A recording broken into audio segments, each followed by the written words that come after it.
O que é obsessão espiritual? Quais são os tipos de obsessão? Quais são as causas?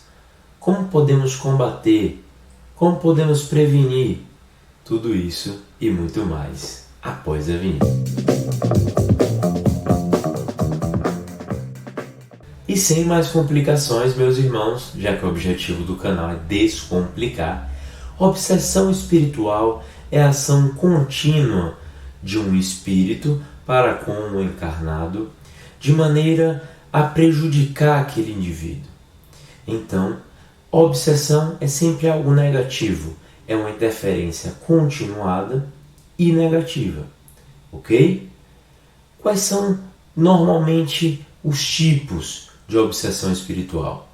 Nós temos o tipo simples, que é essa interferência continuada, voltada para algo negativo, porém que ainda não tem consequências tão graves na vida daquele indivíduo.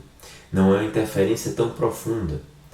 Sendo assim, a obsessão simples, ela ocorre com uma frequência razoável e não interfere tanto no dia a dia daquele indivíduo. Já a fascinação, que é o segundo tipo de obsessão espiritual, é um tipo mais grave. Aquele espírito obsessor, ele consegue interferir com a frequência maior no dia a dia do obsidiado, ele consegue atrapalhar a vida do obsidiado com a maior frequência. O terceiro tipo de obsessão é a fascinação. Na fascinação, há um fenômeno de praticamente controle do obsessor para com o obsidiado.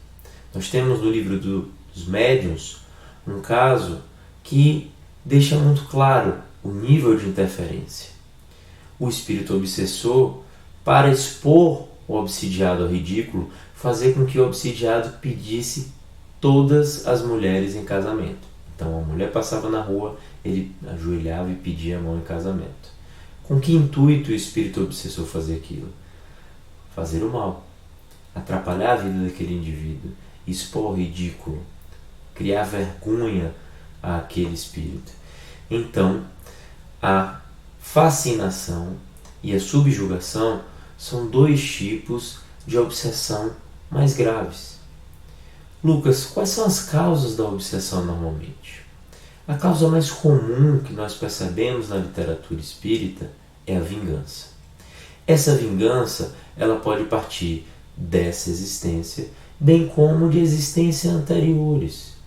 Então, o espírito encarnado fez algo ao desencarnado em uma existência anterior.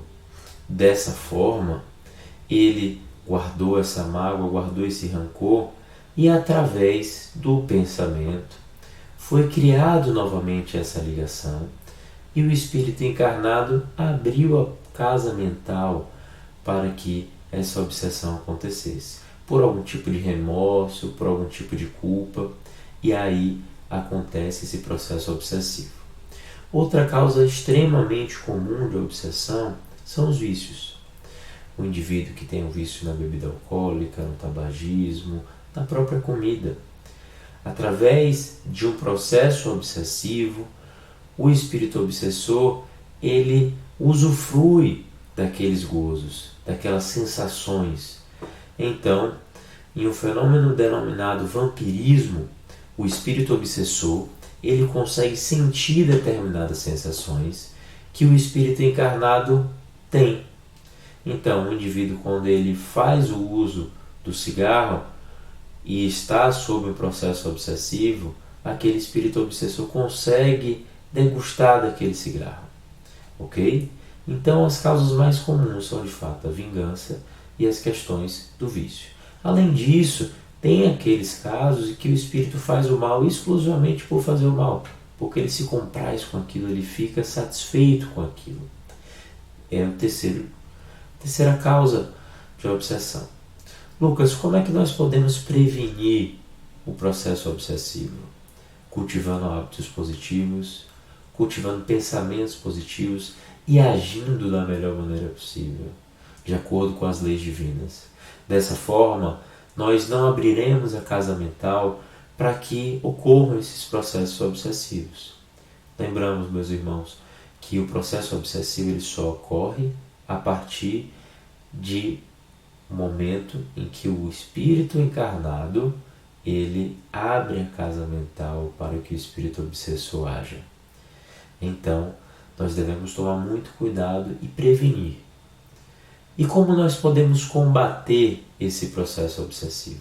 Também com mudanças significativas na nossa vida, mudança de hábito, mudança de pensamentos, certo? Além disso, há todo um aparato espiritual nos ajudando nesse processo, seja no centro espírita, através das reuniões mediúnicas, onde há um processo de doutrinação daquele espírito obsessor, ou seja, através do próprio plano espiritual agindo de forma direta, desde que nós também façamos por merecer e nos ajudamos.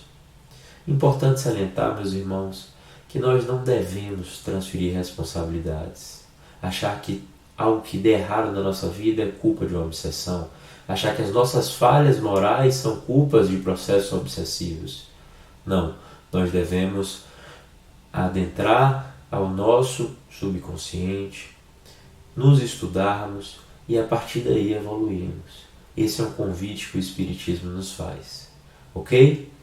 A obsessão é um tema extremamente amplo, é um tema que gera muitas dúvidas, então deixem suas dúvidas nos comentários aqui embaixo, certo? A gente está aqui para ajudar no que a gente souber, no que for necessário. Curtam o vídeo se acharem interessante, compartilhem o vídeo se acharem interessante e eu conto com vocês nos próximos vídeos. Um forte abraço!